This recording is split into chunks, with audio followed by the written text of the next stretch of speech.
Hello guys, and welcome back to the channel once again. Today is another weekly edition of my stat analysis, and today we're going to be doing FIP, or Fielding Independent Pitching. If you guys like this series, make sure to go down and like and subscribe so I know to keep pushing out this content. Alright, without further ado, let's jump right into it. So, FIP, or Fielding Independent Pitching. I mean, who cares about defense anyway? You'll learn what that means later. But, what is it? Like I said, it's fielding independent pitching, and basically what that means is that it only factors in outcomes that are independent of fielding or defense. So for example, strikeouts, walks, home runs, they don't include the defense or any fielding at all. So from that, we can determine that this is a statistic that attempts to determine a pitcher's run-preventing abilities while only looking at non-fielding outcomes. So once again, what that's saying is it's only looking at strikeouts, walks, and home runs, outcomes that don't involve the defense at all, and attempting to determine how good a pitcher is at preventing runs while only looking at those three outcomes. So, why is it important?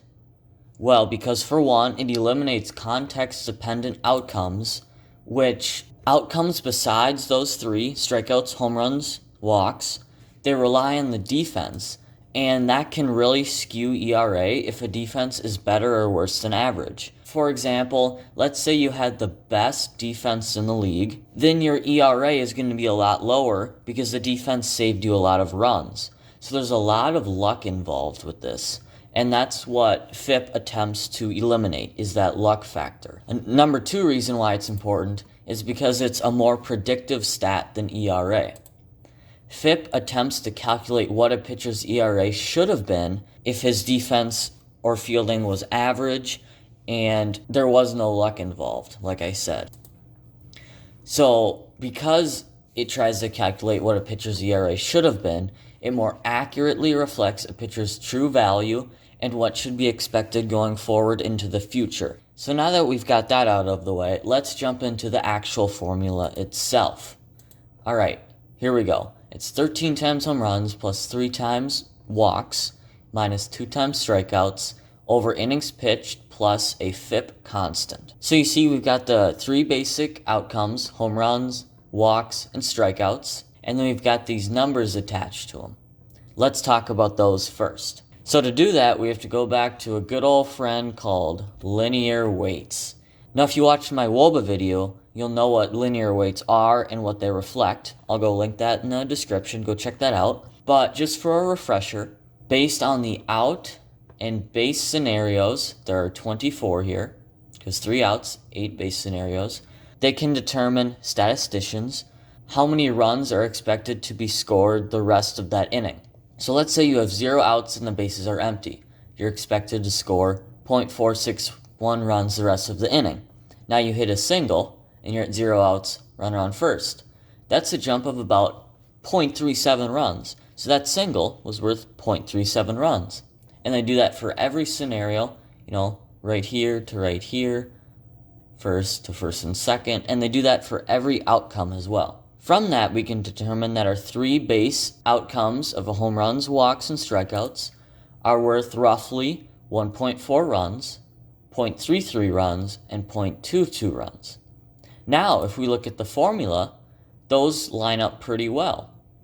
See, 1.4 to 13, 0.3 to 3, 0.22 to 2. That ratio is basically the same. Maybe a few, percentage points off, but it's practically the same, and that's what the FIP creators were getting at. They wanted down here home runs to be 13/3 more important than walks, because a home run in run value, in run terms, is 13/3 more important than walks right here, roughly 13/3. So that's why these numbers are here, because they want these ratios to be the same as how much these outcomes are worth on a run basis. And this should be negative right here, because obviously a strikeout is worth negative runs. I want to point that out. I forgot that little negative right there, sorry about that. Another thing I'd like to add is home runs and walks are positive in this formula because they're adding runs, while strikeouts are negative because they're preventing runs. And just like ERA, FIP wants to be low. If you have a low FIP, that's good, like ERA. So it makes sense that home runs and walks would increase your FIP, while strikeouts would decrease it and make it look better. So we've got the numerator figured out. Let's go talk about the rest. So just like ERA, you also have innings pitched on the bottom. That's pretty common. But we also have this FIP constant. And basically what that does is it attempts to put the FIP league average on par with the ERA league average. And that's just to make it so that a common baseball fan, if they know what the league average ERA is, then they'll know what the league average FIP is. So if they know a good ERA is, let's say, 2.5, they'll see a 2.5 FIP and be like, oh, that's good because FIP is equal to ERA. You see what I'm saying here? So usually that FIP constant is in the 3 to 3.2 range, and that's just to get FIP to equal ERA. So we've got the formula down, I think. Let's do an example just to nail it down. So we're going to be doing Garrett Cole, and in 2019, he had 29 home runs, 51 walks, 326 strikeouts, and 212 and a third innings. So if we plug that into the formula, we get 377 plus 153 minus 652 over 212 and a third. And that equals negative 0.575. But the FIP constant in 2019 was 3.214. So now we need to add that to the negative 0.575.